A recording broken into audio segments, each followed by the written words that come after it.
Muy bien, hemos estado hablando sobre gobierno y cosmovisión y hemos visto los modelos de gobierno, las cosmovisiones que gobiernan el mundo y por qué es importante una cosmovisión, cómo esto afecta nuestra vida, cómo esto afecta a las naciones y cómo esto afecta específicamente el gobierno de una nación. Ahora vamos a ver cómo es que llegamos a pensar de la manera que hemos pensado. ¿Quién formó nuestra forma de pensar en Occidente, especialmente, donde tenemos una cosmovisión más humanista en esta época?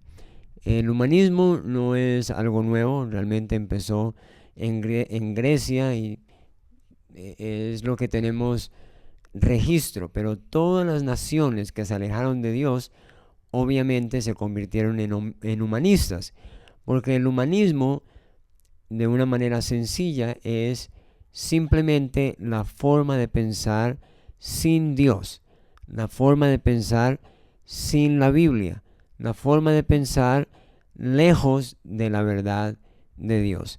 Entonces el humanismo ha estado desde el comienzo, eh, cuando el hombre pecó y se alejó de Dios.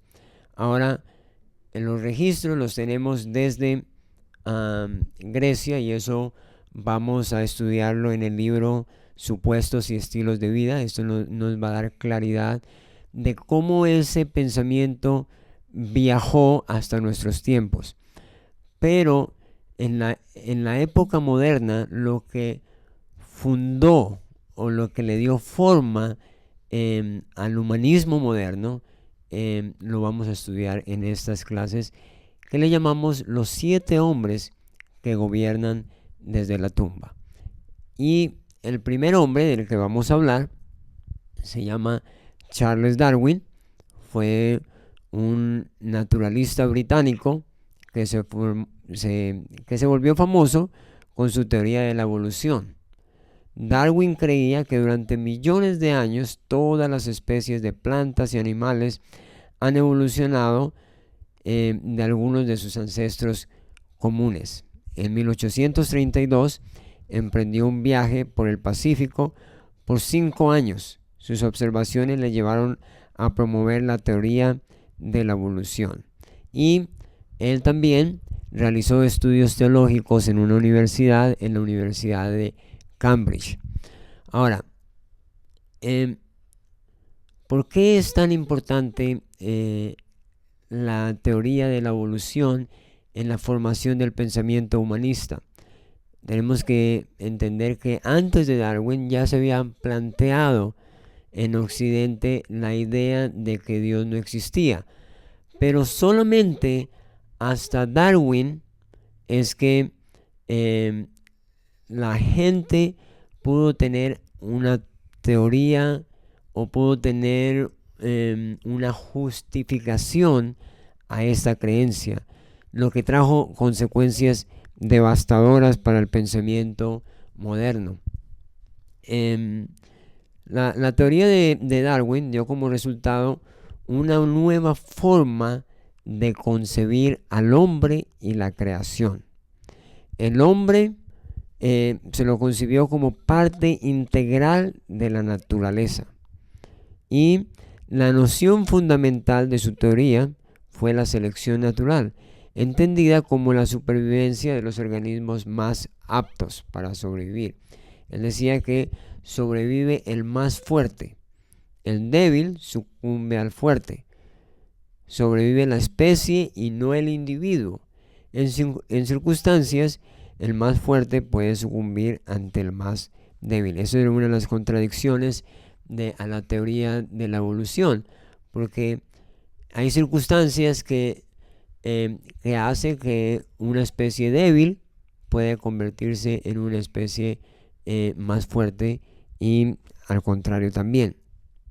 Entonces, Darwin decía que la acumulación de pequeñas y sutiles variaciones hacía que pudiéramos ir evolucionando y llegáramos hasta eso. Ahora, Tenemos que tener en cuenta que los descubrimientos más recientes han demostrado que esto es una mentira, porque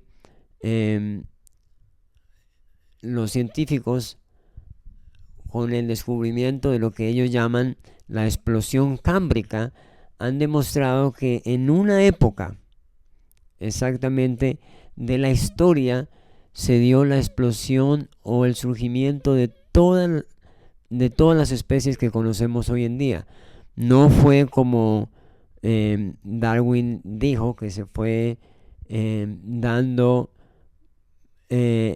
poco a poco en la medida que iban evolucionando a través de pequeños cambios, sino que al contrario de eso tuvo que pasar, sino que al contrario de eso, en la explosión cámbrica, los científicos han descubierto que fue solamente en un tiempo corto, en un periodo corto, donde la mayoría de las especies surgieron. Ahora,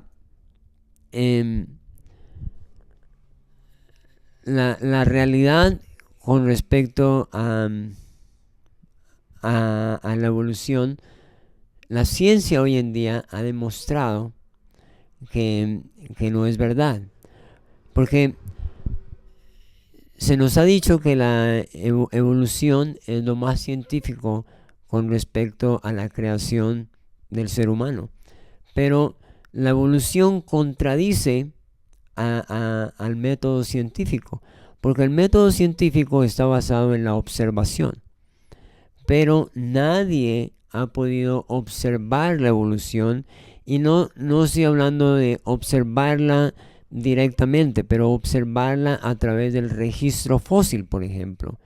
Pero no se ha podido comprobar ni siquiera a través del registro fósil. Todos hemos escuchado la expresión del eslabón perdido, y pues la noticia es que el eslabón perdido sigue perdido, y por eso no se ha podido comprobar la teoría de la evolución.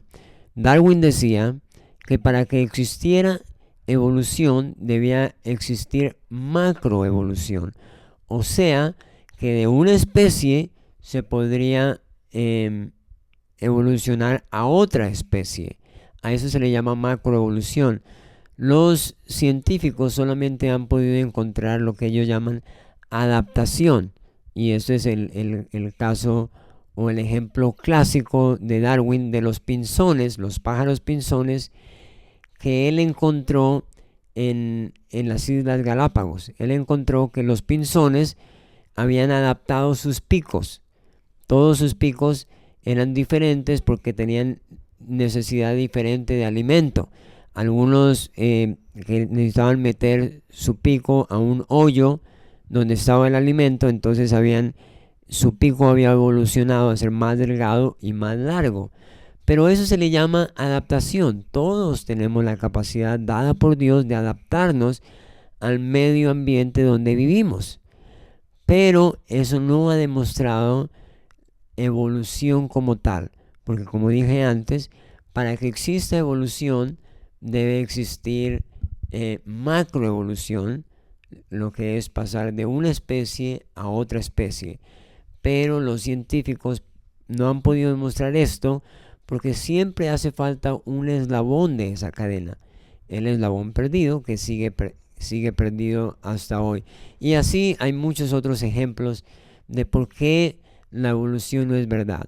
Lo triste es que 200 años después, la evolución se sigue enseñando en todos los centros académicos como una verdad, siendo que no, es una teoría sin comprobar, es una teoría que no tiene asidero científico como tal.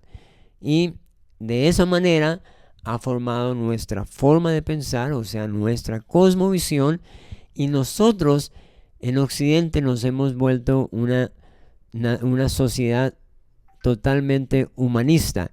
Quiere decir una sociedad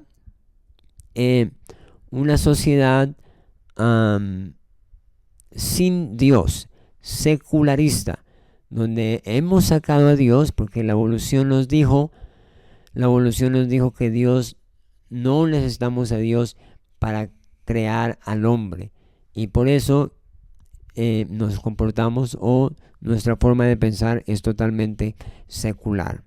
Así que una de las cosas que la evolución puso en nuestra forma de pensar es que ellos dicen, la verdad se encuentra en la comprobación científica.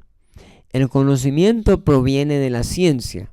El fundamento de la ciencia es la observación cuidadosa y metodológica. Eso quiere decir que hoy en día cualquier cosa que nosotros o que diga es científico, está comprobado científicamente, entonces hoy en día lo tomamos como una verdad. Si es científico, es verdad. Aun si eso contradice a Dios, aun si eso contradice la Biblia. Lastimosamente este pensamiento también está dentro de la iglesia y pensamos que todo lo que se llame científico o lo que la ciencia diga es verdad, lo tomamos como verdad. Pero muchas de estas cosas que se llaman científicas pueden estar contradiciendo la verdad de Dios, porque eso es una de las consecuencias de lo que el darwinismo y la ciencia han creado en esta época moderna y posmoderna.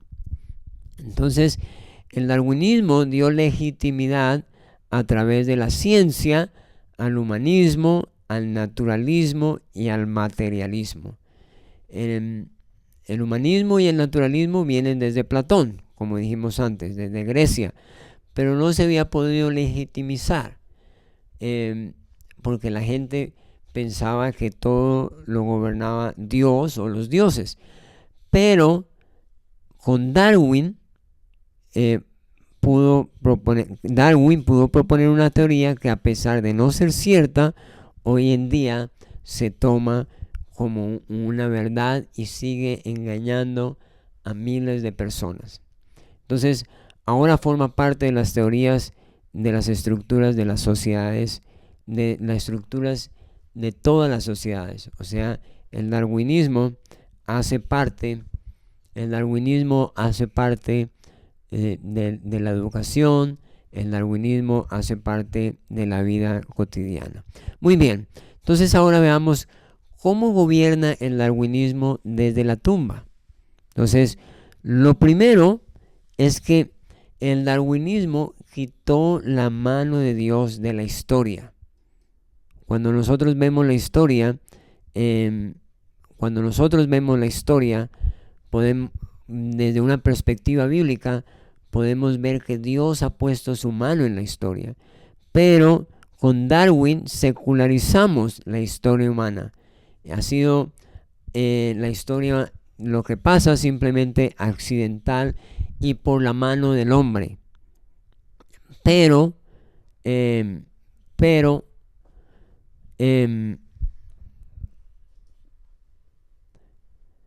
nosotros los cristianos sabemos que Dios ha puesto su mano en la historia.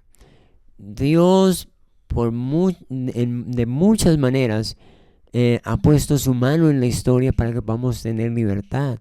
Ha llamado hombres, ha dado revelación a hombres, ha hecho que cosas pasen. En la educación hoy en día nos dicen que Cristóbal Colón llegó por casualidad a América, por ejemplo. Pero si uno lee en el libro que Cristóbal Colón escribió, que se llama Las Profecías de Cristóbal Colón, él dice, y este es un libro a propósito que se puede encontrar en internet gratis, él mismo dice que fue Dios quien lo guió para hacer este viaje. Tal vez él no sabía y no entendía lo que iba a encontrar, pero después, cuando profundicemos en historia, vamos a darnos cuenta que Dios estaba detrás de todo esto, porque Dios quería formar unas nuevas naciones con libertad. Muy bien, entonces la educación, el gobierno, los negocios, los medios masivos de comunicación e incluso la misma religión han suplantado a Dios y han colocado al ser humano mismo como forjador de su propio destino y de tener el control sobre la historia. La secularización de las instituciones sociales es el resultado de la pérdida de autoridad del cristianismo, producto de los postulados darwinistas. Entonces, como dijimos, básicamente es el darwinismo ha quitado la mano de Dios de la historia. Se ha convertido nuestra cosmovisión en una cosmovisión deísta. Quiere decir que es verdad que Dios creó el mundo, pero se alejó. Entonces los cristianos y el mundo entero hacen todas las cosas, incluso el gobierno, la economía, sin pensar en Dios, sin pensar en que Dios quiere intervenir, sino que todo el humanismo, el secularismo piensa que todas las cosas pasan simplemente por la decisión del hombre. Por eso se llama humanismo, porque es el hombre el que gobierna, el hombre con sus ideas y con su filosofía. Y hemos quitado o no hemos tenido en cuenta que Dios sí pone su mano y que Dios mueve sus fichas para que cosas pasen, para que el reino de Dios avance. Muy bien, la segunda manera en cómo el darwinismo gobierna desde la tumba es que ha puesto una suposición donde se cree que las sociedades van en una continua evolución, desde lo simple o sencillo hacia lo más complejo y más evolucionado.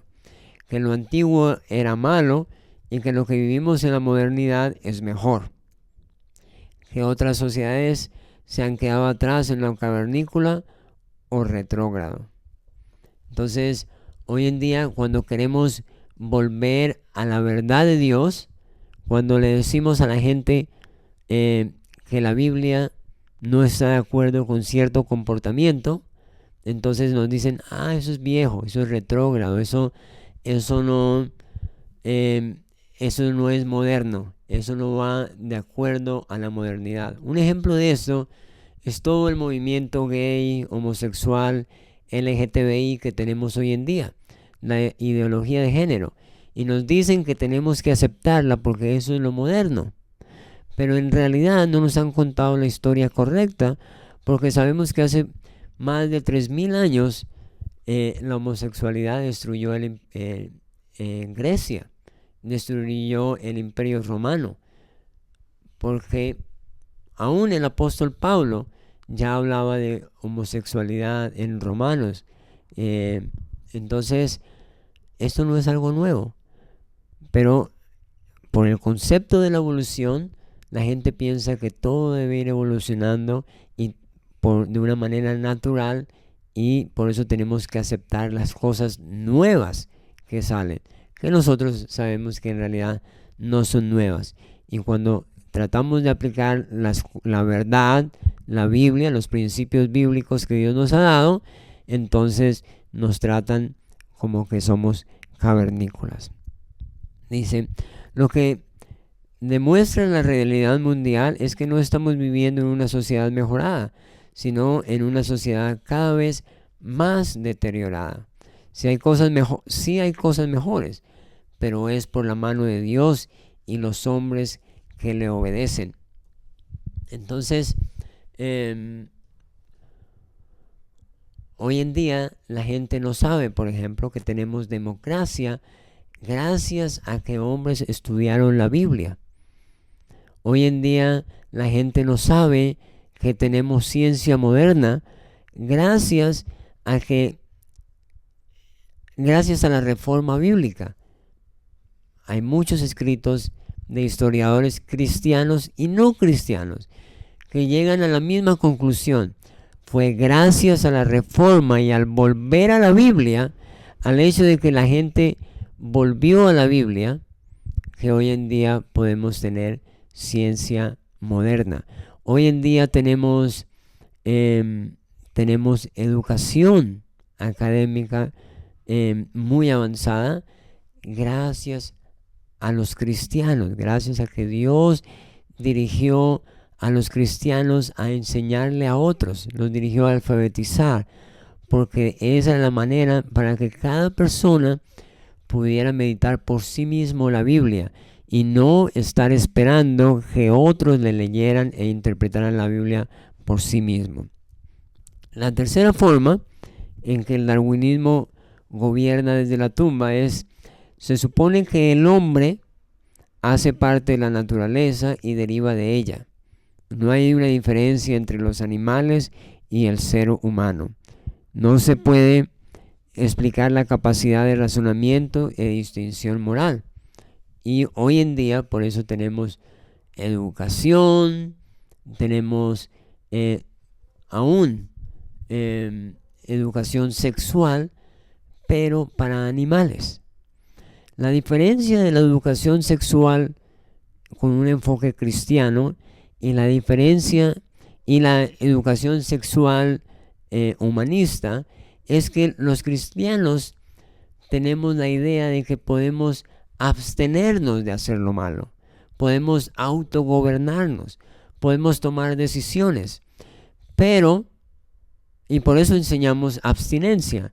Pero el humanismo dice que por la evolución nosotros somos animales y los animales no tienen la capacidad de tomar decisiones, de abstenerse, sino que siguen sus instintos, siguen sus deseos.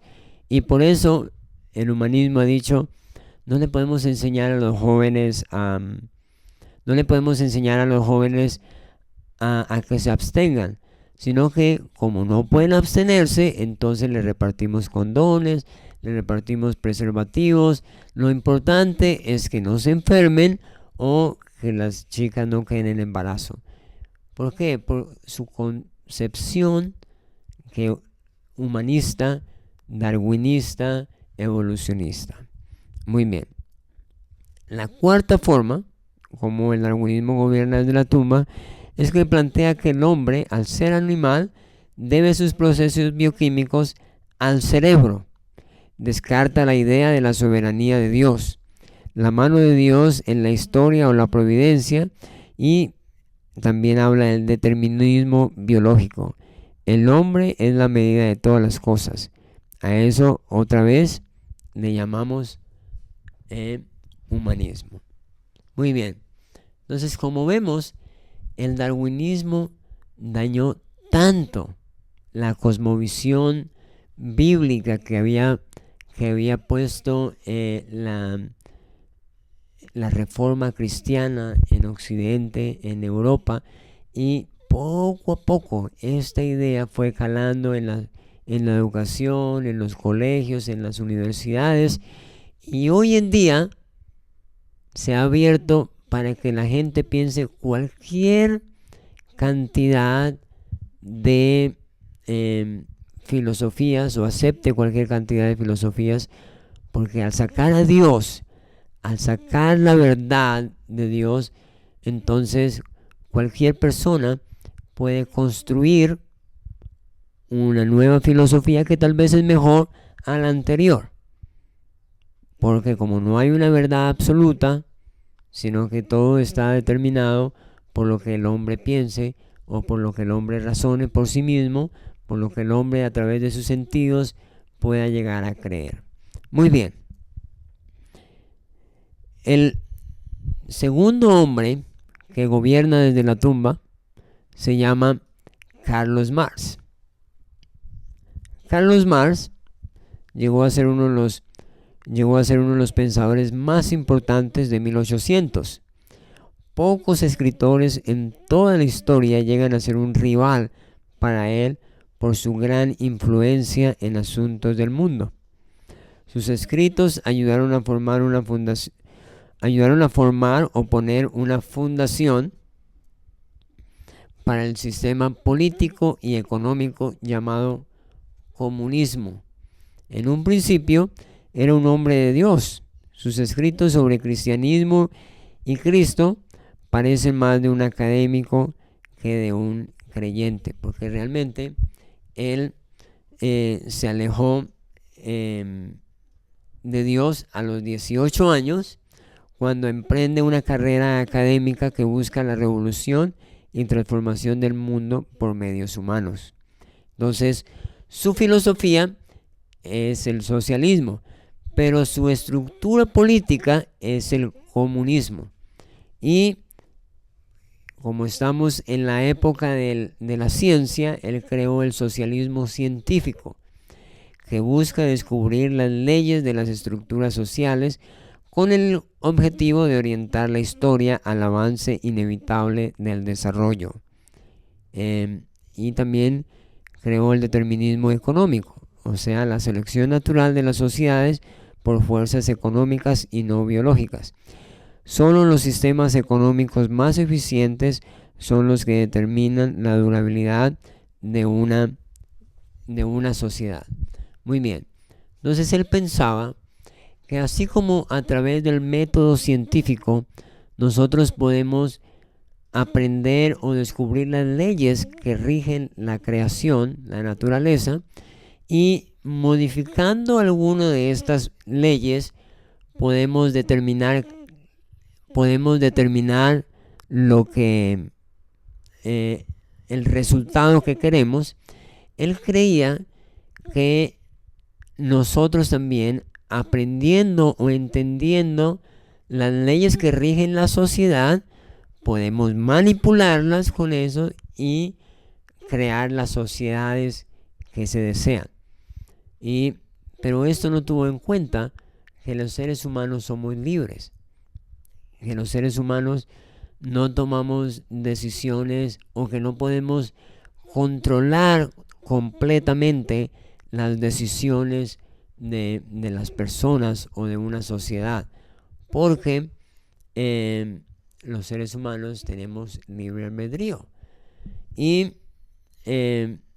Pero él, con el socialismo científico y el determinismo científico, él quería controlar las masas y de esa manera manipular todo para que haya un desarrollo en la sociedad. Entonces, en el Manifiesto Comunista, Marx, junto con su amigo Federico Engels, postula los pasos y los mecanismos necesarios para efectuar el proceso de desarrollo. Y él propone varios pasos. El primero dice que debe abolirse la propiedad privada. El Estado debe asumir la posesión de todo medio de producción y administrar la distribución equitativa de todos los medios. Los medios de producción le pertenecen a todos y la distinción de las clases de esa manera va a desaparecer. Entonces él planteaba la abolición de la propiedad privada y decía que solo sería posible cuando el proletariado se alce sobre las demás clases, las domine y las derogue mediante su sometimiento. Entonces, Marx, su primer postulado es que la propiedad privada debe desaparecer y debe convertirse en una propiedad común para todos, y que el Estado es lo que llamamos estatismo, es un modelo tiránico. El Estado es el que determina cómo se distribuyen las riquezas. Ahora, más adelante, cuando profundicemos en el socialismo y cuando profundicemos en economía, nos vamos a dar cuenta por qué esto no funciona.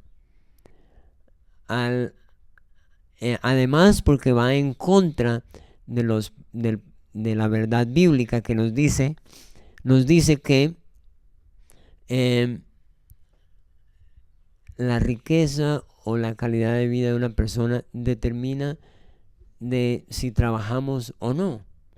Proverbios dice que el perezoso no come, el perezoso sufre de hambre. Entonces, la riqueza y el bienestar de las familias y de las naciones está determinada por las decisiones de trabajo, administración y economía que nosotros tomamos.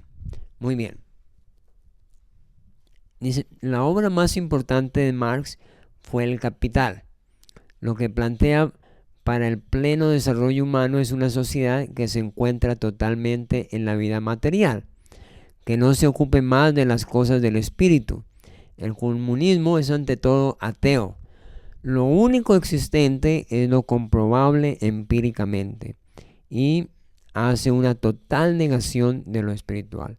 Por eso nosotros como cristianos es una contradicción que estemos pensando en postulados comunistas, porque el comunismo va en contra totalmente de lo espiritual o de la idea de que hay un Dios espiritual. Entonces, no solo busca abolir la religión, porque él llamaba que la religión era el opio del pueblo, sino que anhela una sociedad sin instituciones sociales, como la familia o la religión, porque él decía que son organismos de control y le declaró la guerra a la religión con el argumento de que era una forma de control burgués. Sus preceptos se abrazaron por la promesa de un paraíso terrenal, por aquellos que habían sufrido por los abusos del capitalismo. Entonces, tenemos que entender, Carlos Marx fue en contra de lo que Dios había creado. Había creado instituciones como la familia, la iglesia, el gobierno mismo. Pero Marx no quería que ese control existiera en la sociedad. Él quería tener, como dijimos, una tiranía, un control total desde el Estado, desde el gobierno, para poder manipular y crear de esa manera la sociedad que él se imaginaba. Y el mundo pensó que esto iba a dar resultado. La gente que había sido oprimida, la gente que estaba sufriendo, vio el comunismo como la solución a sus problemas. Pero hoy en día se ha demostrado que esto no es verdad. Lastimosamente, no tenemos ningún ejemplo donde el comunismo haya dado resultado. Pero lo triste es que en las universidades hoy en día se sigue enseñando como algo bueno, como una verdad, a pesar de que no haya ejemplos donde se pueda basar. Muy bien, de esa manera el marxismo se convirtió en la ideología en que casi la mitad del mundo puso su esperanza, pero no tuvieron en cuenta que el poder corrompe. El poder absoluto corrompe absolutamente. Eso lo decían los reformadores cristianos. Marx declaró que era necesario una dictadura proletaria, o sea, esclavizar a la gente. Un ideal que nunca se realizó. Existió perfectamente en la teoría. Solo en las universidades es exitoso hoy en día, pero no hay un ejemplo de éxito en ningún país en la historia. La sumisión por medio de la violencia llevó a forjar la crueldad hasta el momento insospechada por el mundo, por nadie. Se mantiene vigente debido a la manipulación en la educación y los medios de comunicación. Entonces,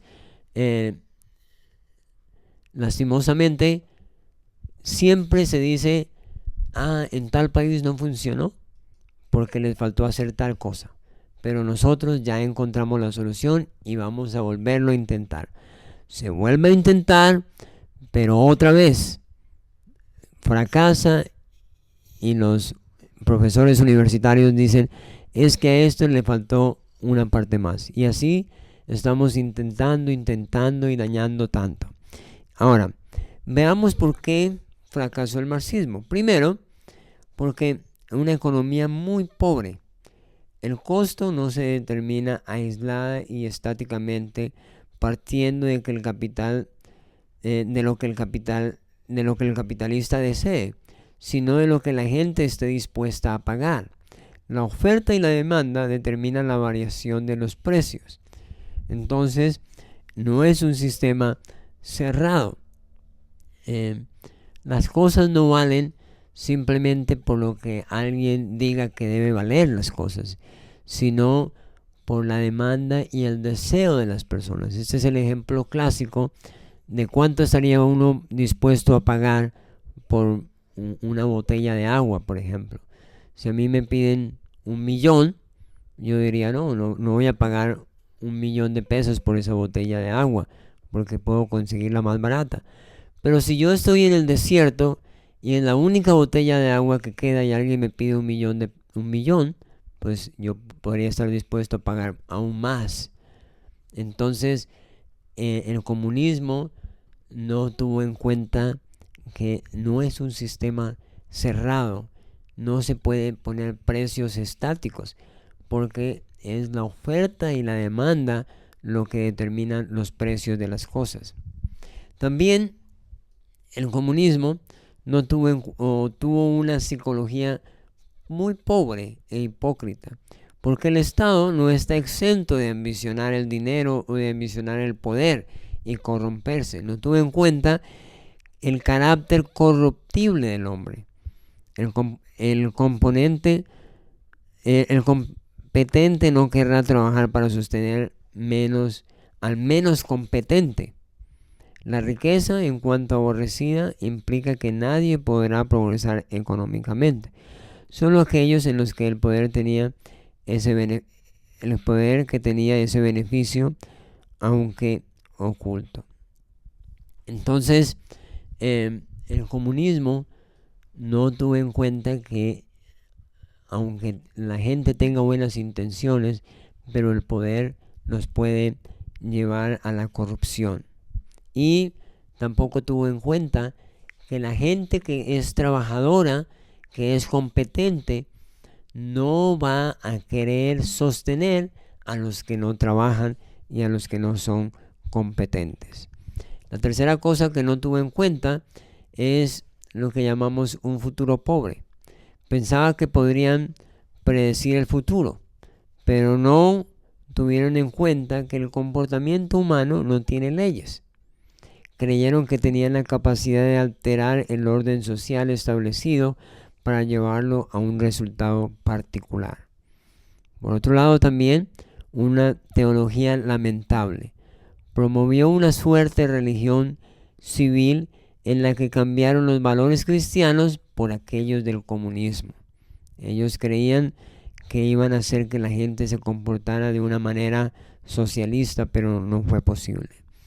El marxismo cristiano, tremendo y triste que hablemos de esto, pero hubo una corriente teológica cristiana que se llamó la teología de la liberación, y ellos creían que Jesús vino como un revolucionario a liberar al pobre y al necesitado de la opresión económica, y pensaban que poseer demasiado era pecado, y de esa manera promovieron el odio por el capitalismo, por ser una máxima expresión de la acumulación de bienes.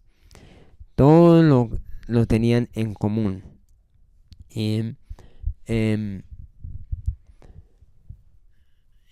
Cuba es muy fácil encontrar un libro que se llama Fidel y la religión, y es escrito por un sacerdote católico que hizo una entrevista, conversó mucho con Fidel, y él escribió, y él mostraba cómo Jesús odiaba a los ricos y cómo Jesús se preocupaba por los pobres. Y es verdad que Jesús se preocupó por los pobres, pero el método es el malo, porque Jesús no apeló a lo que el comunismo hace, obligar a la gente a repartir sus bienes. Lo que Jesús enseñó fue generosidad, que la gente lo diera de su propio corazón. Eso es lo mismo que pasó con los discípulos. Algunos dicen que Ananías y Zafira, el Espíritu Santo los mató porque no quisieron compartir. Pero en realidad, el apóstol Pedro es muy claro al decir, le dice a Zafira, ¿no eran ustedes dueños de eso? ¿Por qué mintieron?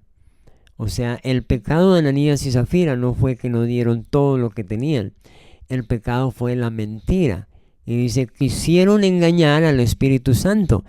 Si eso era suyo, si eso era su propiedad privada, ustedes hubieran podido decidir dar una parte, dar la mitad, dar lo que ellos querían.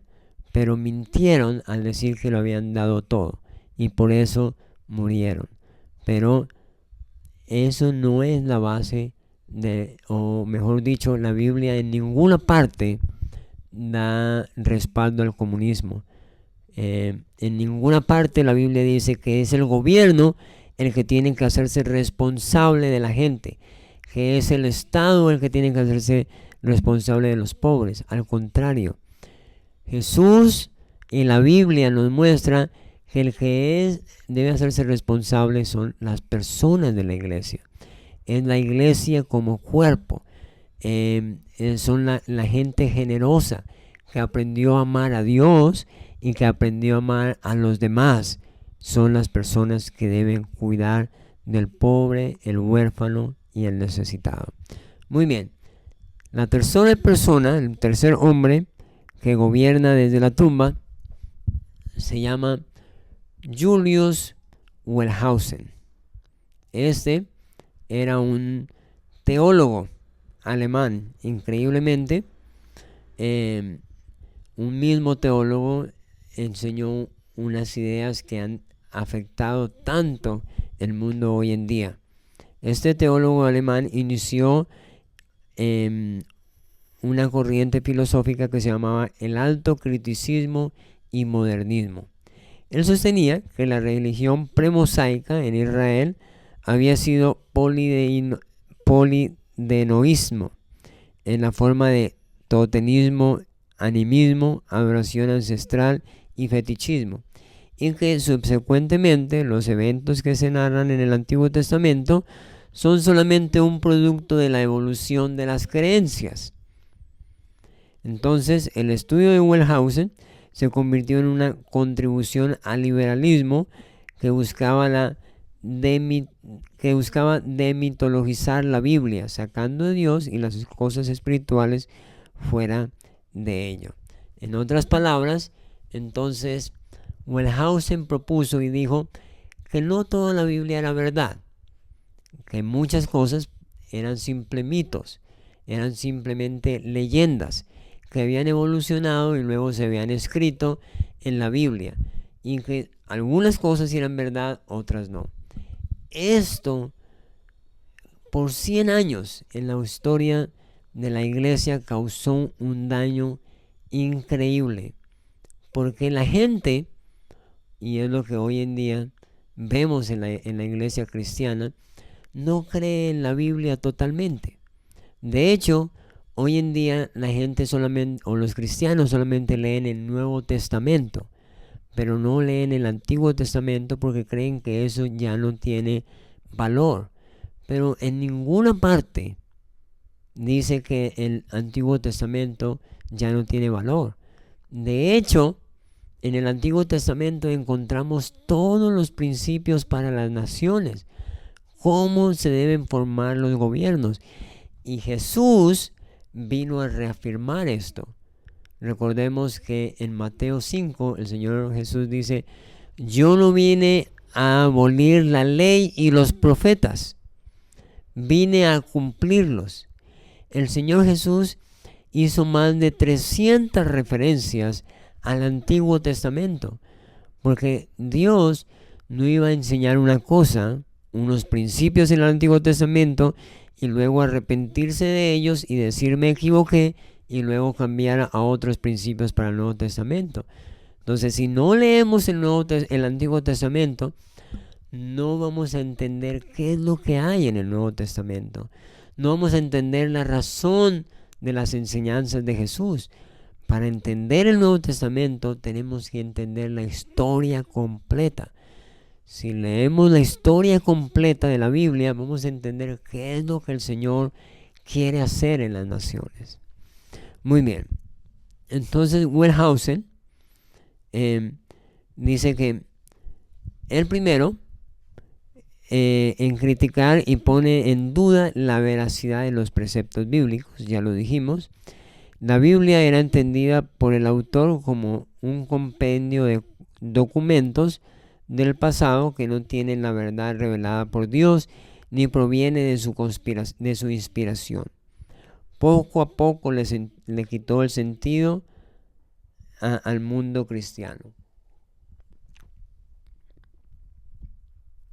Y de esta manera comenzó una nueva corriente de pensamiento que interpretaba las escrituras con un método que se llamaba el alto criticismo. Y él decía que el Antiguo Testamento, o especialmente los 5 primeros libros, el Pentateuco, era solamente una hipótesis documental. Y afirma que Moisés no escribió el Pentateuco, y además que todo el sistema de creencias iba del politeísmo al monoteísmo como una consecuencia de un proceso evolutivo, y que varios postulados de la Biblia habían sido agregados posteriormente. Entonces, de esta manera, la autoridad histórica, la autoridad bíblica, perdió realmente valor.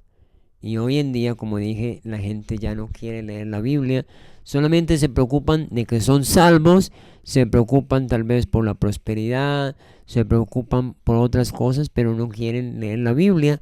Y por eso hoy en día tenemos iglesias grandísimas, pero muy poco profundas, porque la gente no lee la Biblia. Tenemos iglesias grandísimas, pero iglesias que no tienen incidencia en la sociedad. Una iglesia grandísima, pero no ha transformado a las naciones. Entonces, Wellhausen le quitó la autoridad histórica de la Biblia y de esa manera quedó puesta en duda. Se le quitó el carácter de revelación, así como el histórico, y se le atribuyó un carácter literario. Le dio un carácter humanista al cristianismo y perdió su divinidad. La palabra como revelación se perdió y la razón humana tomó su lugar. La racionalización del cristianismo le quitó la vida espiritual. El cristianismo europeo fue decayendo aun cuando mantenía su estructura externa. Poco a poco perdió su alma. Entonces, hoy en día tenemos estructuras de cómo se hace un culto, cómo es un cristiano, pero tenemos una forma de iglesia, pero no es una iglesia que tiene alma, que tiene fuerza, que tiene una cosmovisión fuerte para transformar las naciones. ¿Por qué? Porque los cristianos hemos creído esta mentira de Wellhausen y hoy en día no valoramos la Biblia como debe ser. No leemos la Biblia ni meditamos en ella día y noche, y de esa manera no tenemos la verdad para transformar naciones. Un hombre llamado Machen fue uno de los críticos más fuertes frente al liberalismo religioso. Esta corriente de pensamiento no tiene una doctrina más que ir en contra del cristianismo, y que su único fundamento era la negación de la intervención de Dios en la creación del mundo. Entonces dice este hombre también dijo: esta doctrina no se aleja mucho del comunismo, por cuanto aboga mayormente al ateísmo, producto de la desacreditación de la Biblia. Y Estados Unidos fue uno de los pocos países que logró mantenerse mejor, porque en esa época surgió movimientos fundamentalistas que buscaron restaurar la autoridad bíblica. En Europa, en cambio, las desgracias del siglo XX se dieron gracias al debilitamiento espiritual, ya que ha quedado sin el poder para defenderse de la acción del mundo, surgiendo el nazismo, comunismo, fascismo y otras corrientes. Entonces, Esto hizo que en Europa la gente abrazara estas ideas y empezaron a racionalizar la Biblia. Empezaron a ver o a pensar, bueno, esto se aplica, esto no se aplica, esto tal vez es verdad, esto tal vez lo puso el autor, esto no fue de Dios. Y de esa manera surgió lo que hoy llamamos el relativismo. Porque el relativismo, al perder una verdad, al perder la base, entonces cualquier cosa puede ser verdad. Y veamos, dice, después de la bomba atómica y sus consecuencias, la ciencia positiva quedó desacreditada como una herramienta para mejorar al hombre. Y de esa manera, en ese momento justo en ese momento, aparece Albert Einstein con la teoría de la relatividad. Pero el alcance mayor de la teoría de la relatividad fue fuera de la ciencia. Déjenme explicarles un poco esto. Einstein propone la teoría de la relatividad que se aplica a la ciencia física y en el universo especialmente. Y él descubrió que algunos eventos físicos, dependiendo o relativo al lugar donde se encuentre, voy a hacer esta figura en el tablero. Él hizo un experimento y él decía, si hay un tren viajando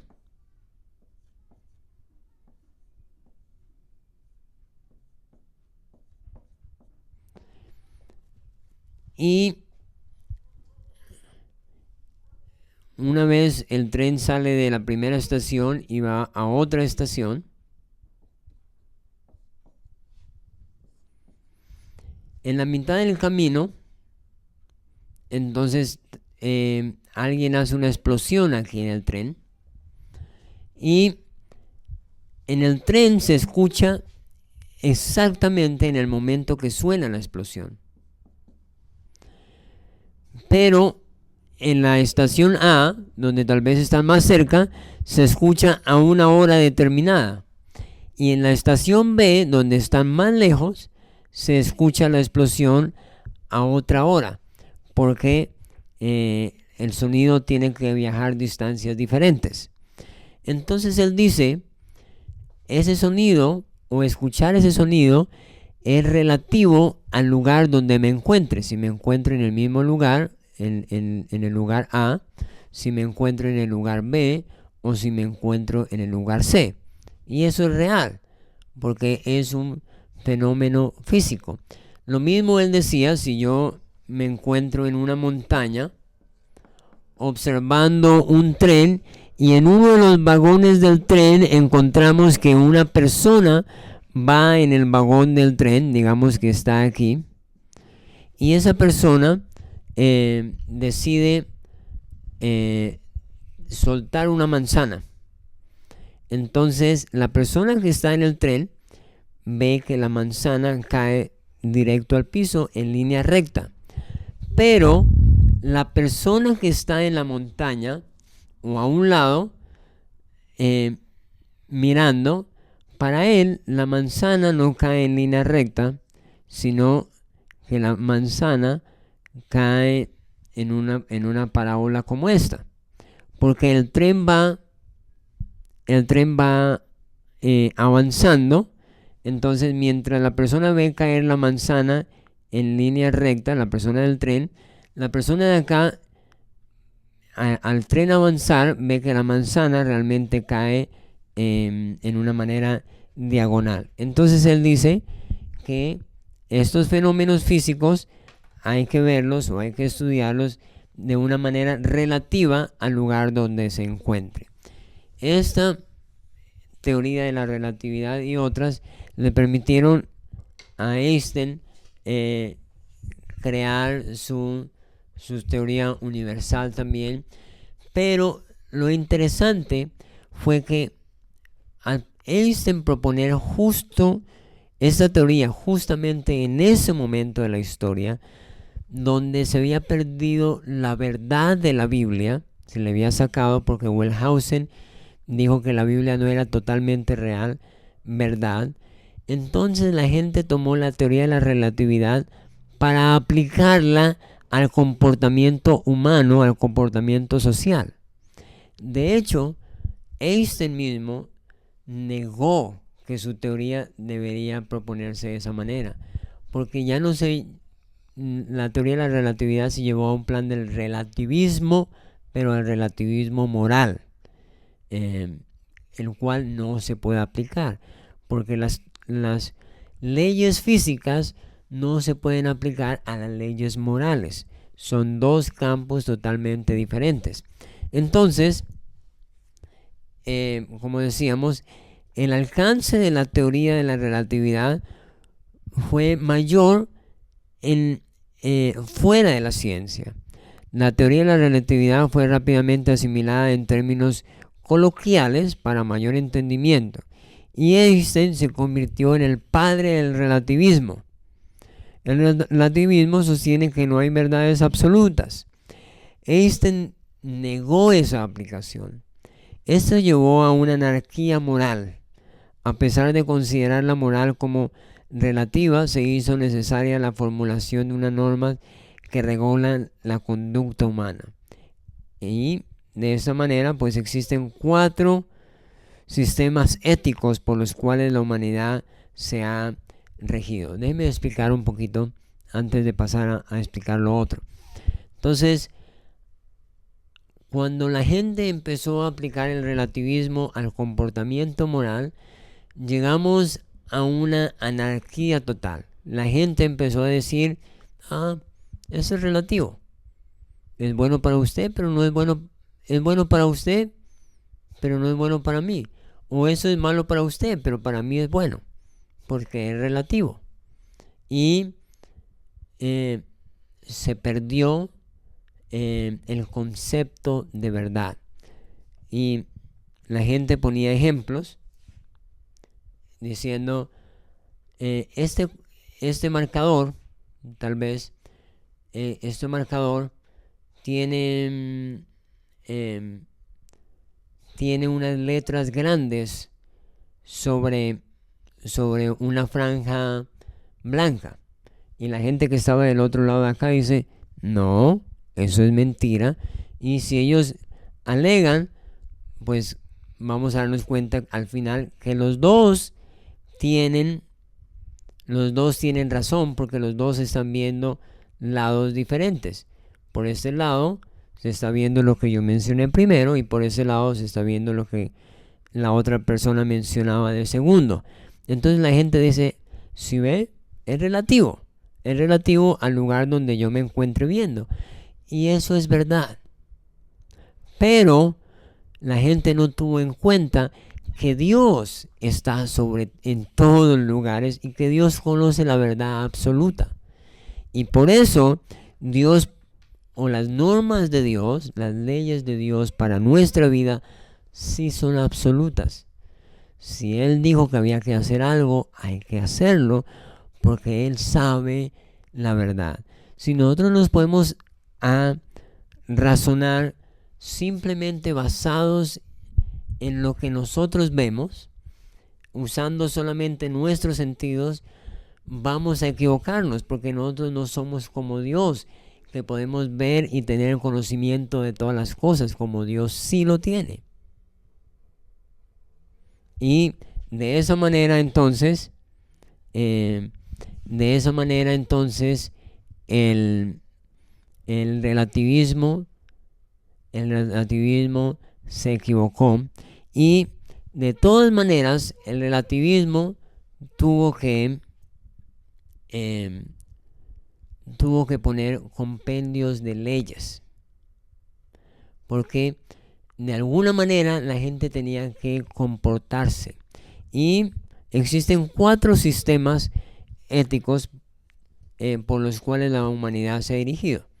El primero, obviamente, es el sistema moral, o los 10 mandamientos revelados por Dios. El segundo es la moral consensuada.